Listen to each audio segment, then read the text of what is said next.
안녕하십니까? 하느님께서 주시는 무한한 사랑과 풍성한 은혜를 듬뿍 느끼는 안식일 되시기를 원합니다. 아직 코로나19의 3차 유행이 다소 진정세에 들어가고 있지만 깜깜이 확진과 변이 바이러스로 긴장의 끈을 놓지 않아야 되어 집이나 전년계에서 인터넷으로 신청하시는 성도님도 대면하여 성도의 사랑을 나누는 기쁜 날이 빨리 오기를 기도드립니다. 저는 오늘 성경 말씀 빌립보서 4장 6절과 7절에 있는 말씀을 가지고 평강을 나누는 삶을 선택하자라는 제목으로 은혜를 나누고자 합니다. 제가 먼저 성경을 봉독하겠습니다. 아무것도 염려하지 말고 오직 모든 일에 기도와 간구로 너희 구할 것을 감사함으로 하나님께 아뢰라. 그리하면 모든 지각에 뛰어난 하나님의 평강이 그리스도 예수 안에서 너희 마음과 생각을 지키시리라. 아멘. 이 성경 구절은 원래 국내 기독교인이 가장 많이 읽은 성경 구절 1, 2위라는 국민일보 기사가 나와 있습니다. 작년 갑작스러운 불안과 걱정, 염려가 많았던 코로나 상황 가운데도 하나님께 집중하려는 성도의 마음을 읽을 수 있으며 동대구 새벽교회 성도님도 올해 더욱더 말씀의 무장을 통해서 힘을 얻으며 예수님과 동행하는 삶이 되시기를 기원합니다. 저는 예전에 비행기 조종사가 되고 싶은 꿈을 잠시 꾸었습니다. 예전에 부산에서 혼자 답답한 일이 있을 때 또한 산책을 위해서 자가용을 타고 얼숙도에 가면 주변에 김해공항이 있어 이착륙하는 비행기를 볼 수 있었습니다. 그것을 바라보고 있으면 괜히 기분이 좋아지고 좋은 비행기를 타고 멀리 여행을 하고픈 욕망도 생깁니다. 이 보여지는 사진은 얼숙도의 풍경입니다. 낙동강하고 철새 도래지로 생태공원으로 조성되어 있습니다. 조종사가 되기 위해서는 3가지 방법이 있는데 우리가 흔히 알고 있는 대로 공군 및 공군 학사 장교 등을 거쳐 군에서 조종사로 복무하다가 항공사로 이직해 기장이 되는 방법이 있습니다. 또는 항공 관련 학교에 입학하거나 국내 민간 조종학교에 들어가서 조종사 면허를 따는 방법도 있다고 합니다. 마지막으로 해외 조종학교에 들어가 조종사 면허를 따고서 항공사에 취업하는 방법도 있습니다. 세계 민간 조종사들의 평균 연봉은 약 1억 5천만 원인 것으로 알려져 있습니다. 국내 항공사 기장들도 연차마다 다르지만 기본 급여와 수당 등을 포함하면 대체로 억대 연봉을 받고 있습니다. 한번 기장이 되면 정년이 보장되는 것도 많은 사람들이 조종사가 되기 위해 도전하는 이유라고 합니다. 하지만 코로나19로 인해 항공업계가 얼어붙으면서 조종사 자격증을 취득하고도 취업이 되지 않는 이른바 비행낭인이 늘어가고 있습니다. 여기서 낭인의 사전적인 의미를 찾아보면요, 일정한 직업이 없이 이리저리 떠돌아다니며 빈둥빈둥 노는 사람이라고 합니다. 교육비만 1억 원이 넘는 조종사 자격증이 무용지물이 된 것입니다. 이들은 직장을 다니던 중 조종사의 길을 택한 이들이 대부분이어서 취업시장에서도 불리한 상황이라고 합니다. 저는 상상해 봅니다. 제가 만약 인생 이모작이라고 퇴직금과 빚을 내어서 항공학교에 갔으면 어떻게 되었을까? 사실 생각만 해도 끔찍합니다. 코로나19는 인간의 생활 양식을 서서히 바꾸어 놓고 있습니다. 은택트, 즉 비대면, 손소독, 마스크 착용 등 이른바 생활 방역은 이제 자신은 물론 서로를 위해서 필연적으로 지켜야 하는 지침이 되었고, 특히 사람들이 모이는 곳에는 거리 두기가 늘 화두로 떠오릅니다. 사람들 간의 일정한 간격을 유지하는 것, 코로나19를 예방하기 위한 효과적인 방역인데 이런 일상의 변화는 급기야 산업 구조에도 영향을 미치고 있습니다. 핀테크 시장의 판도를 바꾼 인공지능, 즉 핀테크라는 것은 금융과 기술, 즉 IT 기술의 융합을 나타내는 것입니다. 도심 부동산 불패 신화를 깬 재택근무, 대학 학위를 무용지물로 만든 온라인 교육, 컨퍼런스 여행 분야 변신을 주도한 가상현실, 공유경제의 가속화와 독립형 근로자의 확산, 일자리 파괴와 기본소득 실험 등 다양한 새로운 이슈들이 부각되고 우리의 일상이 변화되며 우리는 미래에 대한 불안을 느끼면서 예민해져 가고 있습니다. 질병이 바꾼 세계의 역사라는 책을 통해 살펴보면 코로나19로 인해 우리는 그 어느 때보다도 질병에 관한 관심이 높아져 있고 그것은 코로나로 인한 죽음의 공포보다 경제 침체로 인한 생계 문제와 통제로 인한 고립에 따른 불안감이 더 크게 느껴지기 때문이 아닐까 추측해 봅니다. 그동안 우리가 바꾸지 못했던 묵시적 규칙이 하나둘씩 사라지고 있습니다. 우리가 매일매일 코로나 확진자 수를 확인할 때마다 소리 소문 없이 사라지는 것은 관행입니다. 그것은 사회, 문화, 정치, 경제뿐만 아니라 소소한 일상까지 모든 것을 바꾸고 있습니다. 바꿀 수 없었던 관행이 바뀌고 따라야 했던 전례를 따르지 않는 세상이 되었습니다. 그동안 시대를 움직이고 움켜쥐고 있던 권위와 권력이 점차 힘을 잃어가고 있는 모습입니다. 아주 오래전 중세시대를 끝낼 수 있었던 것도 혁명이 아니라 바이러스, 흑사병이었다고 합니다. 흑사병은 중세시대에 르네상스의 분기점이 되었습니다. 흑사병은 분명 엄청난 인명 피해를 불러왔지만 살아남은 자들은 사회적, 경제적 상황이 호전되는 이점을 누렸습니다. 수많은 사람들이 사망하여 모든 분야에서 노동력이 부족해졌고 이에 따라 살아남은 수공업자나 농부들은 그 이전이라면 상상도 하지 못할 만큼 유리한 위치에서 거래처나 지주들과 협상할 수 있게 되었습니다. 서유럽과 북유럽을 비롯해 유럽 내 수많은 지역에서 노동자들의 임금이 상승했고 농노를 구하기 힘들어져 노예를 부릴 수 있는 기회는 더 이상 주어지지 않았습니다. 바이러스는 인류를 멸망시킨 것이 아니라 인류를 각성하게 하였다고 볼 수 있습니다. 결국 바이러스는 중세 종교의 권위와 봉건 제도의 권력을 약하게 만들었고 그 결과 인간의 가치, 르네상스의 근본 정신인 휴머니즘이 수면 위로 올라오게 되었습니다. 자의 반 타의 반으로 코로나 감금을 겪으며 새로운 각성 시기를 맞이한 인류는 또다시 선택의 갈림길에 서 있습니다. 지난 19세기에도 인류사의 중요한 선택이 있었습니다. 그것은 석탄이 고갈되는 상황에서 대체 에너지를 선택하는 순간이었다고 합니다. 대안은 석유와 수소, 지금은 이제 수소가 사용되려고 하고 있는데 모두가 알다시피 인류는 그때 석유를 선택했고 그 선택이 지구의 온실가스를 위험 수준으로 만들었고 이후에 벌어진 모든 지구 환경적 문제의 원인이 되었습니다.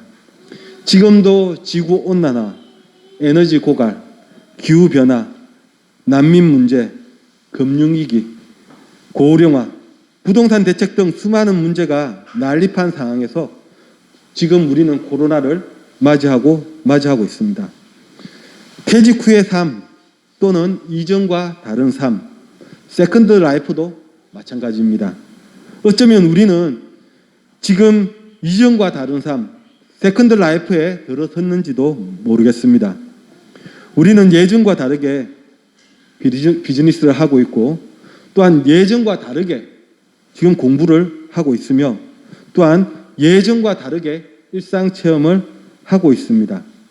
언택트 세상은 이미 우리 삶의 일부가 되었고 어쩌면 바이러스가 종식되더라도 모든 것이 이전 삶으로 돌아갈 가능성은 사라졌습니다. 이제 우리는 미래를 위해 필요한 것은 무엇이 가장 올바른 선택인가를 판단하고 그 선택을 해야 하는 것입니다. 성경에는 코로나와 같은 전염병의 창궐도 기록되어 있습니다. 성경은 세상 역사가 어디로 향해 가고 있는지 또 기록하고 있습니다. 악의 종말과 예수님의 재림이라는 정점을 향해 가고 있습니다.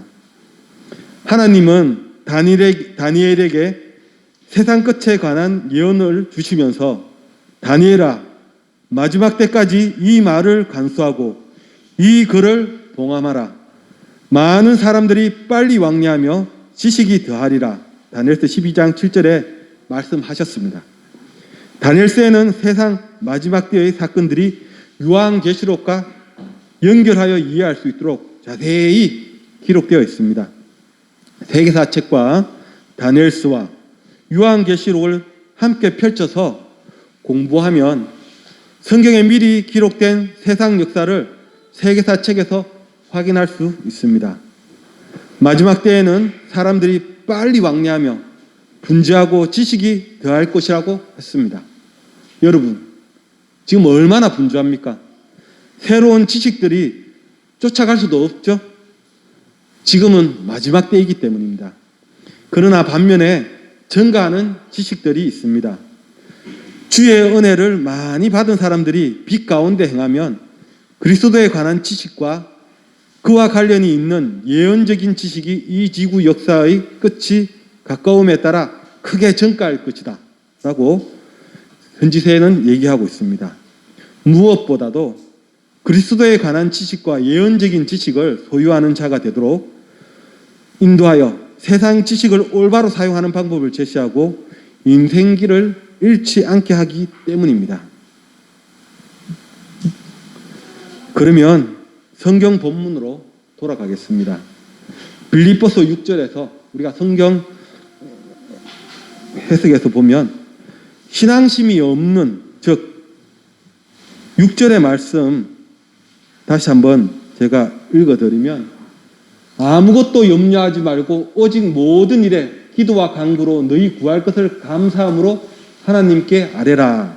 다시 해석하면 신앙심이 없는 염려에 대한 모든 구실을 한꺼번에 싹 제거해야 하는 것으로 그리스도인의 평화에 관계된 것은 그 어떤 것이라도 하나님이 돌보실 수 없을 만큼 너무 큰 것이 없고 마찬가지로 하나님이 주목하기에 너무 작은 것도 없는 것입니다.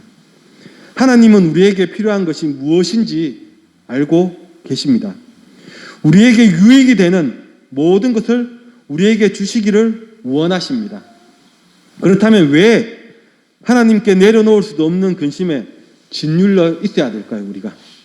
바울의 훈계는 생애의 어려움 가운데서 자신을 의지하는 자들에게 반드시 찾아오는 쓰라린 근심을 금하는 것이라고 합니다.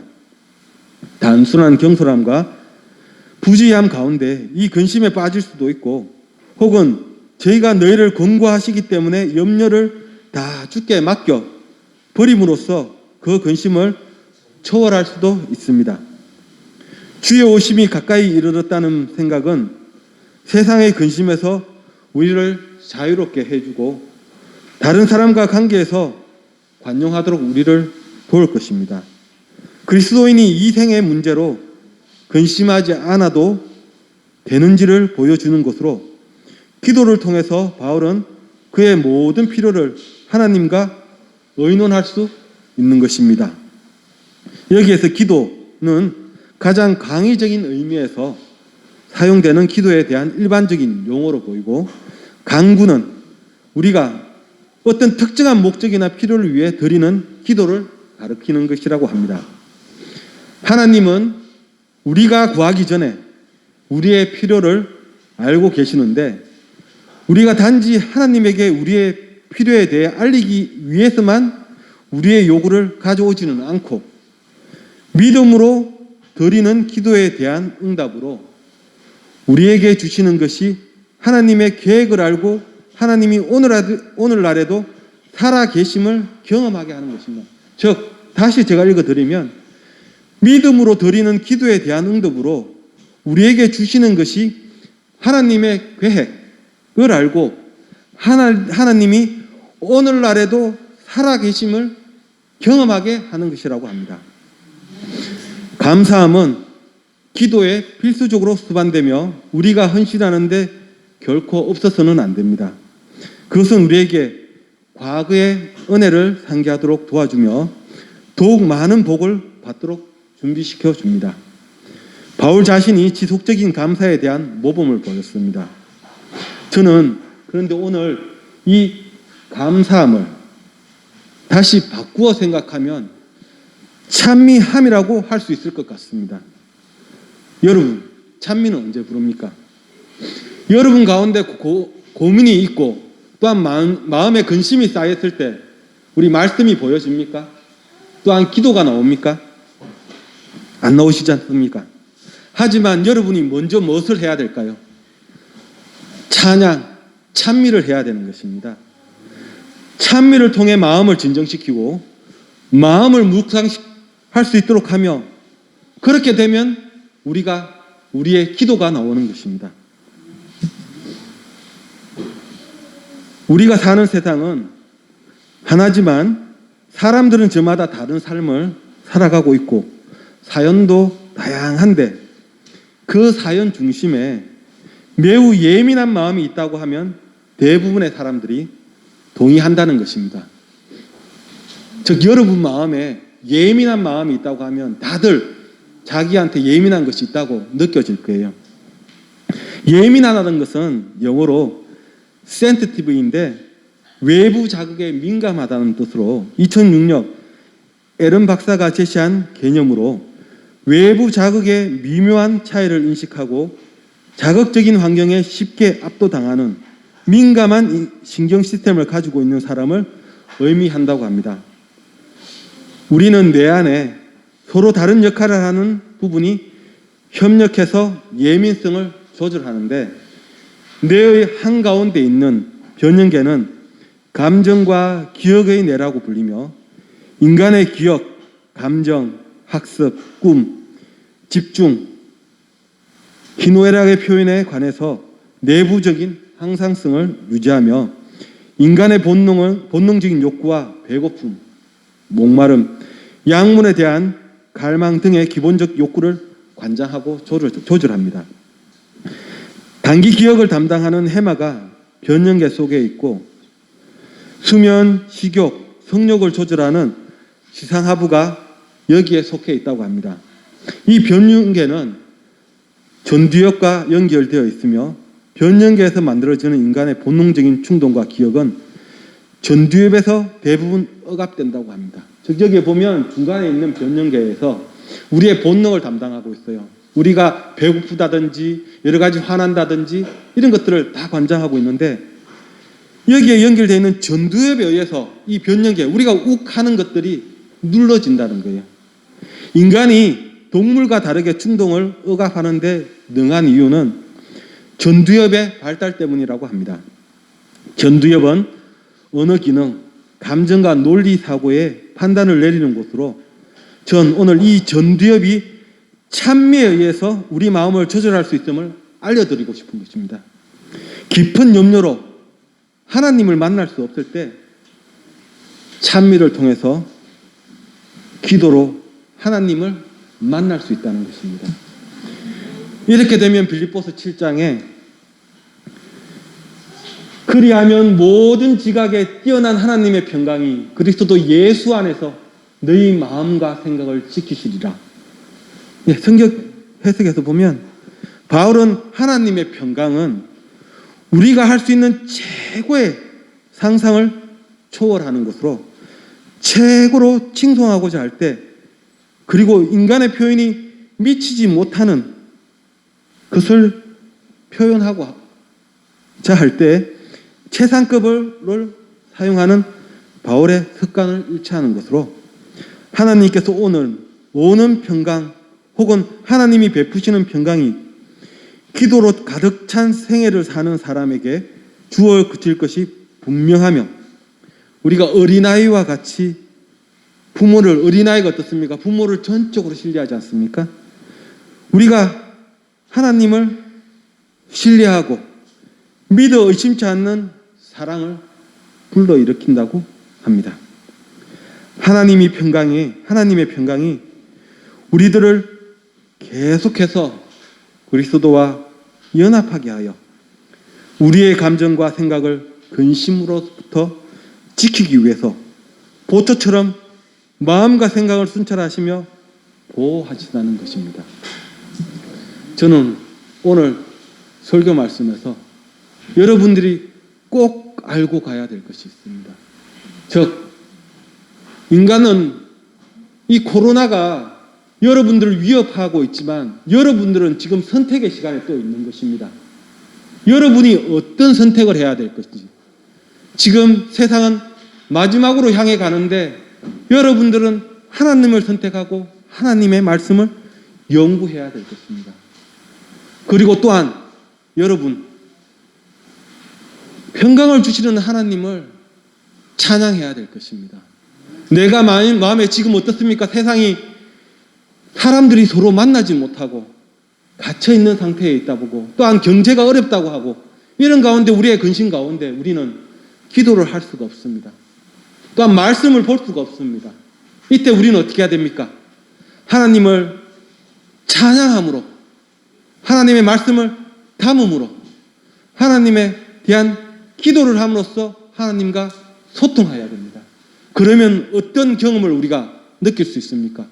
평강의 하나님이 저희 마음에 와서 저희를 이 세상 모든 지각, 우리가 느낄 수 있는 모든 것보다도 더 우수하게 우리가 표현할 수 없는 만큼의 어떤 평강을 우리한테 주시고 우리를 지키실 것입니다. 오늘날 주변의 여러 어려운 상황으로부터 자극에 대한 반응이나 감각이 지나치게 날카로워서 염려가 가득하고 불안한 이때 하나님을 향한 찬미를 통해서 감사한 마음을 가지고 기도를 통해 하나님과 동행하면서 평강을 맛보며 주변에 평강을 나누어주는 우리 삶이 되기를 기원하면서 오늘의 말씀을 마치도록 하겠습니다. 이 세상 살 동안 새 소망 가지고 저 철분 천사 찬송을 다 듣고 쉬어라. 옛 선지에 은응하여 저 벳레헴 성에 주 예수 탄생하시니 온 세상 구주라. 저 천사 기쁜 노래를 또다시 부르니 온 세상 사는 사람들 다 화답하도다.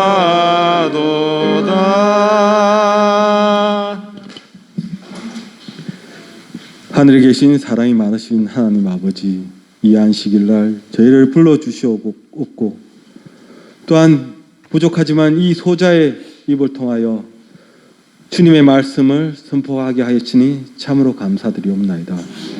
저희 성도님들을 지켜주시옵고 올 한 해 살 때 하나님을 찬양하는 찬미가 넘쳐나고 또한 그것을 통해서 하나님과 더 교통하면서 감사함을 느끼며 이 어려운 시기를 극복하며 주 재림을 맞이할 수 있는 저희 성도가 될 수 있도록 인도하여 주시옵소서. 또한 이 예배당에 나올 때 빈손으로 나오지 않고 헌금을 준비하여 나오신 손 위에